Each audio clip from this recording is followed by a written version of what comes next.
Soma katika silsila manabii anbiya alayhimus salam, baba Ibrahimu, baba wa imani, kabla hata yule mtoto kuzaliwa akiomba dua, rabbi habli minas salihin, Mola nipe mimi katika wema.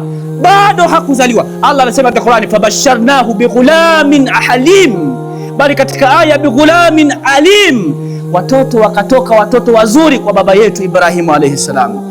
Bali Zakaria katika manabii ambao pia walifanya hili jambo, akamwambia rabbi habli min ladunka waliya, Mola nipe mimi kutoka kwako yule ambaye atakuwa ni wali, yule ambaye atakuwa mwema, atakaye kujua Allah.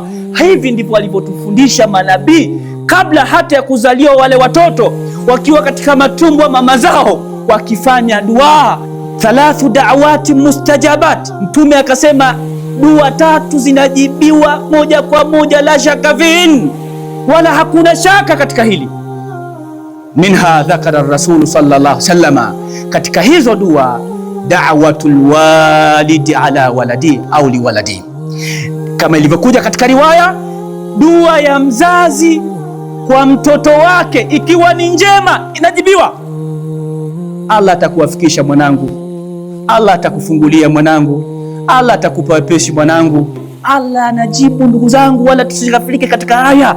Wala aks, au ikawa ni mzazi kamwombea dua mbaya chafu mwanae, mzazi baada ya muda akimwona mwanae anahuzunika, subhanallah, mbona hujafanikiwa mwanangu, mbona mikosi, mbona mabalaa? Lakini kumbe ni dua ile aliyoiomba siku ambayo pengine alivyosema hautafanikiwa wewe, Allah kapitisha dua ambayo uliomba mbaya kwa mtoto wako.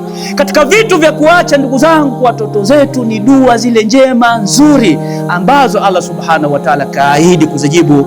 Da'watul walidi liwaladihi, kwa mtoto ambaye ataombewa dua njema nzuri na mzazi wake, basi Allah subhanahu wa ta'ala anaahidi hivyo kujibu dua ya mzazi. Ndio hapa tunaona manabii wakianza dua mapema, bado watoto wapo katika matumbo ya mama zao, bali hawa waliokuja baada ya manabii wakiomba. Allah anasema katika Qur'an, walladhina yaquluna rabbana hab lana min azwajina wa dhurriyyatina qurrata ayunin waj'alna lilmuttaqina imama.